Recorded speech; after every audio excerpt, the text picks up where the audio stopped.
Hi everyone, and welcome to our Centre of Excellence webinar series.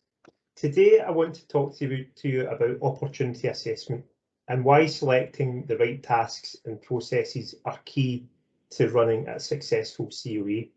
And to help me dive into this topic, I'm joined today by Mr. Gary Wright, who is one of the UK's principal consultants and a good friend of mine. Gary, thank you very much for joining us today. Welcome. Gary, so process selection, why is it so important in your view to select the right process as part of your kind of automation journey? I think a lot of the clients we work with, when we start working with them, there's a real buzz around about RPA, a real excitement for bringing that into the organisation.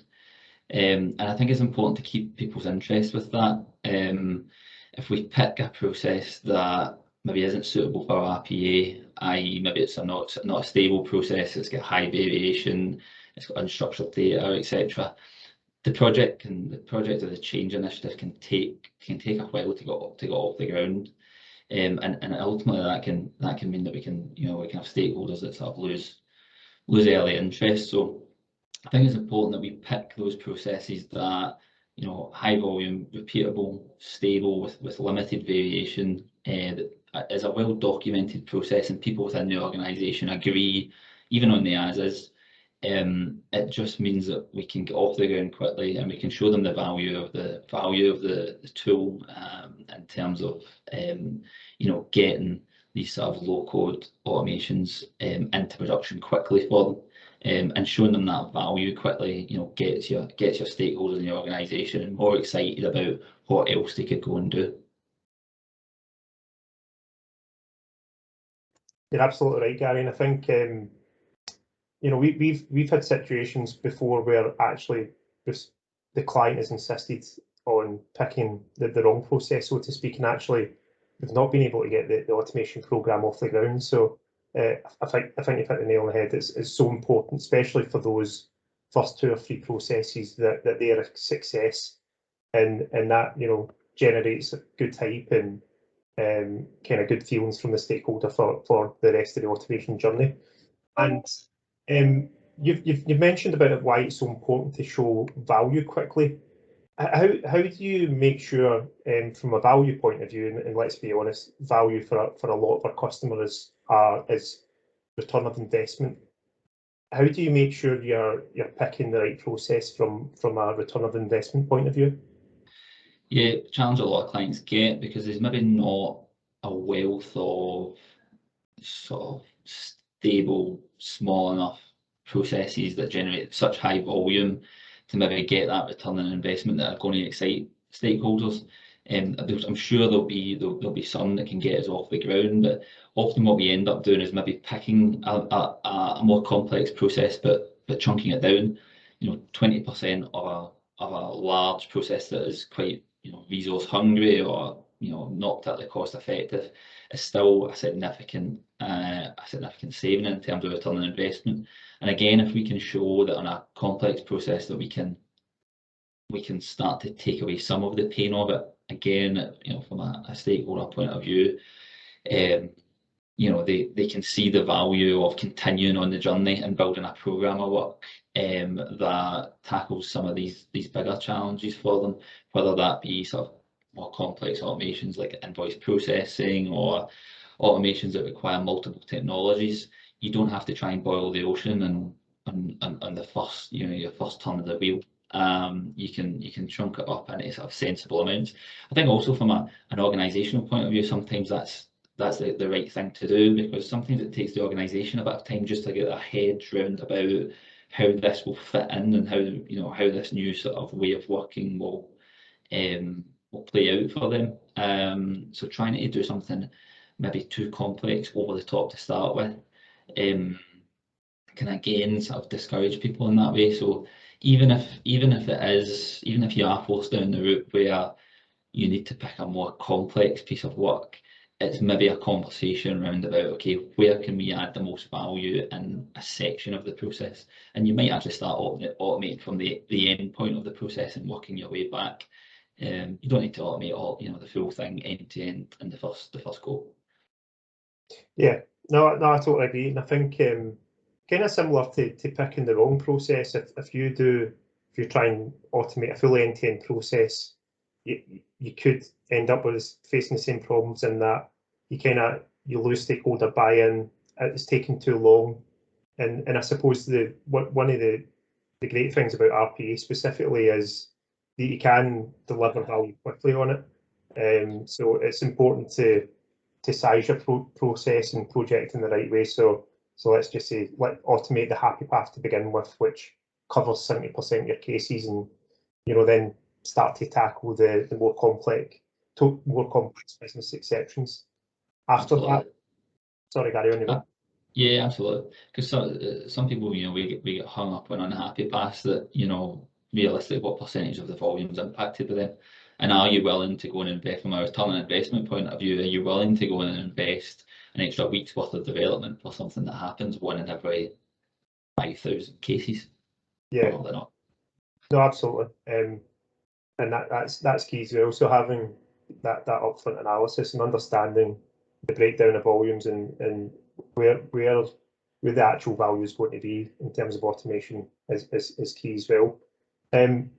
Just to kind of pick you up and or pick up one of the points that you certainly spoke about. Automation in itself is very exciting. When you see a kind of robot in action or any piece of automation in action, business stakeholders tend to get excited and they want to automate everything, so to speak.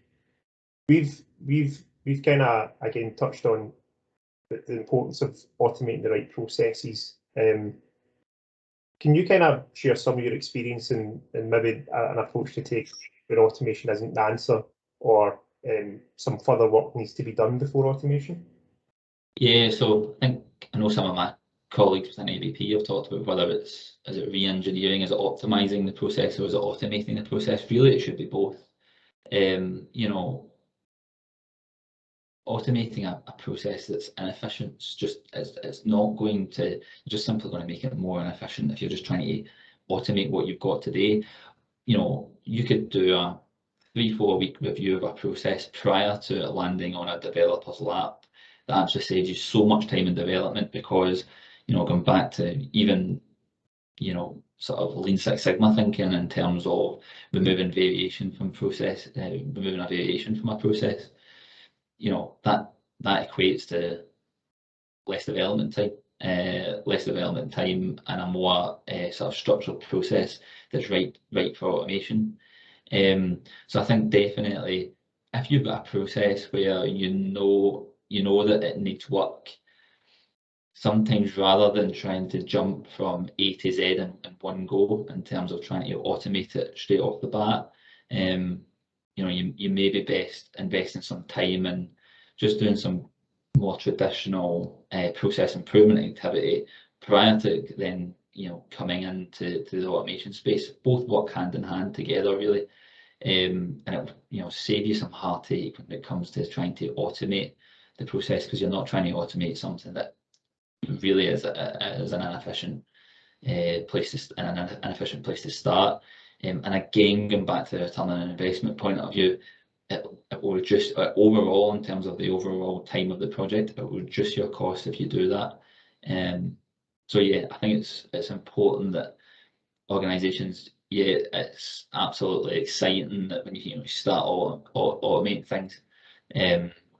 But if we throw too much in too quick, sometimes your actual delivery can slow down because you're maybe not picking up, feeding the pipeline of potential opportunities with the right type of processes, or processes that are ripe and ready to go from an automation point of view.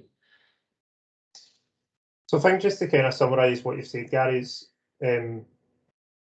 it's not a bad thing to say no, or even better, not right now. So if what I mean by not right now is, yes, that's got lots of automation potential, but we need to look at we need to optimise it, re-engineering, and then come back to us and talk about it. And I think probably what's really important in that sense is don't try and hang your hat on one process. Have a rich pipeline of, you've got ones that actually require some optimization, but but then you've got some low-hanging fruit and ones that you can take and you can basically start development and delivery on. So I think you've hit the nail on the head there. I think it's really important not just to have yes or no, but have the tools to get processes ready for the future, or even if you've just done some kind of old-fashioned optimization, that might be enough to kind of deliver value for the business. So it's automation, like everything else, is a tool, and you just need to use the right tool for the job.